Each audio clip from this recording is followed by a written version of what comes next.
Shalom, selamat pagi Bapak Ibu yang dikasihi Tuhan. Selamat berjumpa kembali dalam inspirasi pagi. Pada inspirasi pagi ini saya boleh memberi judul firman Tuhan, pertolongan Tuhan tidak pernah terlambat.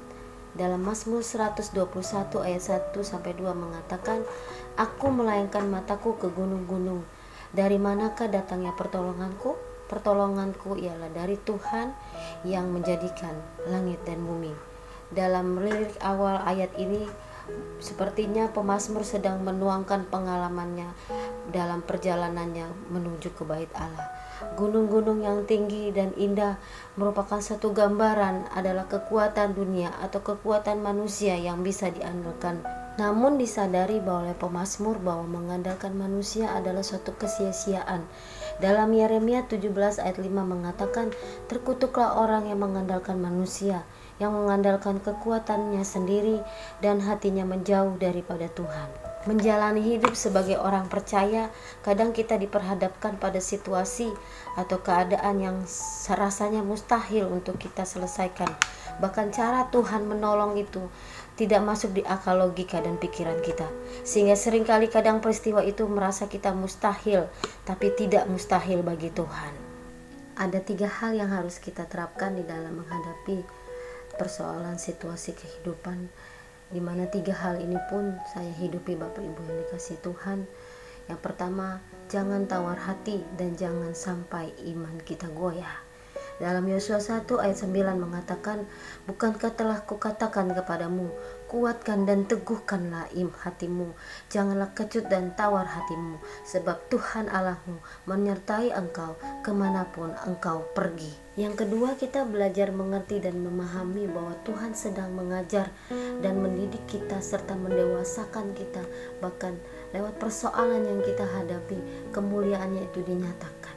Yang ketiga, kita belajar bersukacita dalam pengharapan, bersabar dan tetaplah bertekun di dalam doa dan pengharapan kita kepada Tuhan saja satu-satunya pertolongan kita. Firman Tuhan mengatakan, diberkatilah orang yang mengandalkan Tuhan, yang menaruh harapannya hanya kepada Tuhan. Dalam Roma 12 ayat 12 mengatakan, bersukacitalah dalam pengharapan, sabarlah di dalam kesesakan, dan bertekunlah di dalam doa. Sejak pandemi terjadi, keluarga saya mengalami yang namanya krisis ekonomi, Bapak Ibu yang dikasihi Tuhan. Tapi 3 hal ini memang saya hidupi, Bapak Ibu. Yang pertama, saya merasa di hati saya ada sebersit kecil yang mengatakan bahwa saya akan bebas, saya akan bisa, saya akan tampil jadi pemenang, saya akan ditolong Tuhan. Dan kedua, saya tahu bahwa persoalan yang sedang saya hadapi itu untuk mendewasakan iman saya. Yang ketiga, saya tetap bersabar dan bertekun di dalam doa.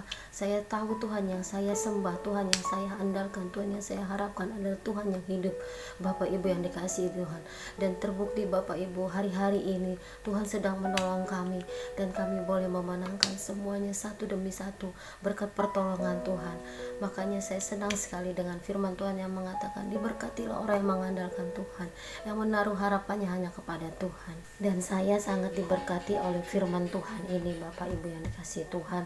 Bahkan Tuhan bukan hanya memulihkan ekonomi kami, Tuhan juga menolong gereja yang sedang kami gembalakan. Satu persatu Tuhan jawab, satu persatu Tuhan tolong, satu persatu Tuhan bela perkara kami, karena kami selalu mengandalkan Tuhan. Kami tahu Tuhan yang kami andalkan adalah Allah yang hidup, Allah yang luar biasa, Allah yang dahsyat, Allah yang ajaib, yang sanggup mengadakan yang tidak ada menjadi ada. Mari kita lakukan 3 hal ini. Pertama, jangan tawar hati dan tetap iman kita teguh. Kedua, belajar memahami Tuhan.